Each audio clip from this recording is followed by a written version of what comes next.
Welcome to my YouTube channel. So दोस्तों, जब एक फंक्शन दिया रहेगा एफ ऑफ एक्स वाई, तो उस फंक्शन का मैक्सिमम वैल्यू और मिनिमम वैल्यू कैसे फाइंड करना है और कौन सा एक्स वाई पॉइंट पे ये फंक्शन का मिनिमम और मैक्सिमम वैल्यू आएगा, वो पॉइंट कैसे फाइंड करना है, इस वीडियो में मैं वही सिखाऊंगा। लास्ट तक देखते रहेगा। First you are given a function z, then first you have to find critical points. कैसे फाइंड करोगे क्रिटिकल पॉइंट फाइंड करने के लिए ये जो फंक्शन दिया हुआ है उसका डेरिवेटिव निकालना होगा with respect to x। You have to put this 0 and similarly you have to find fy and put, now solve this equation, you will get such x y. There may be 1, 2 or maybe 3 critical points based on the degree of this function fxy. So the second step, you have to find the quantities fxx, fyy and fxy. Therefore you have to find fxx into fyy minus fxy square. मान लो एक point मिला है x star y star as a critical point. So इस function का at this point पे value find करना है और देखना है इसका वैल्यू क्या हो रहा है, ग्रेटर देन 0 हो रहा है या लेस देन 0 हो रहा है। अगर ये लेस देन 0 होगा then we can say this equilibrium, this critical point is saddle point. If this, then ये जो x star y star point critical point ये होगा सैडल पॉइंट। क्या पॉइंट होगा दोस्तों?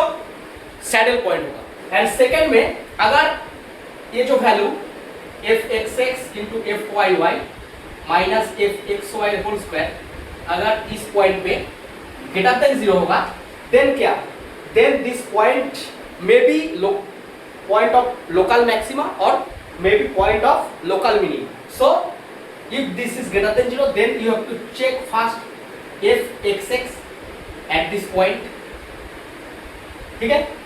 if this is greater than 0, that is if both greater than 0, then this point x star y star is greater than, that is minimum.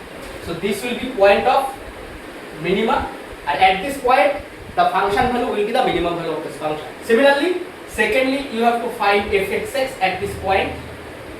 If this is less than 0, then this point will be क्या होगा, point of maximum. तो क्या करना है दोस्तों, पहले एक function given होगा f of x y, fx निकालना है, fy निकालना है, इसको 0 करना है। तो 0 करके जो दो इक्वेशन मिलेगा उससे क्रिटिकल पॉइंट फाइंड होगा। Secondly second order derivative find करना है fxx, xyy, xy, then this quantity को फाइंड करना है एट दिस क्रिटिकल पॉइंट। अगर तुम 3-4 क्रिटिकल पॉइंट फाइंड कर रहे हो तो उसके लिए 4 बार करना पड़ेगा। तो for first point check this value. If this is less than 0, then you conclude that this point is saddle point.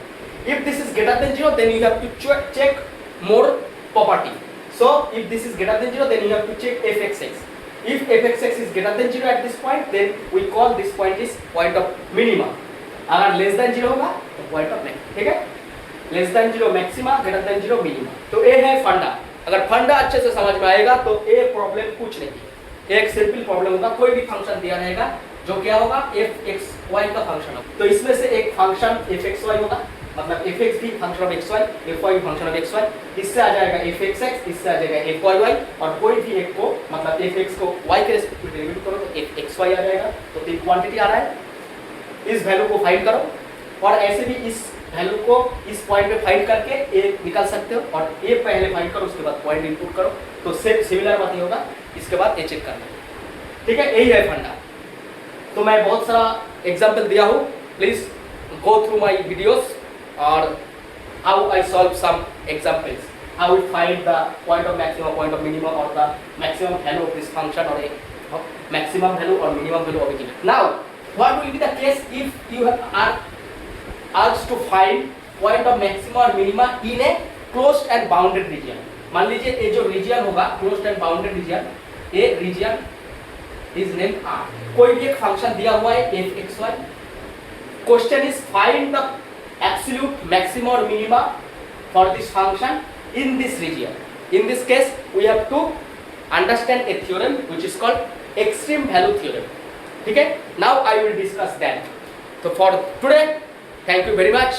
If you like this video, please subscribe my channel and share with your friends. It will be very beneficial. Thank you.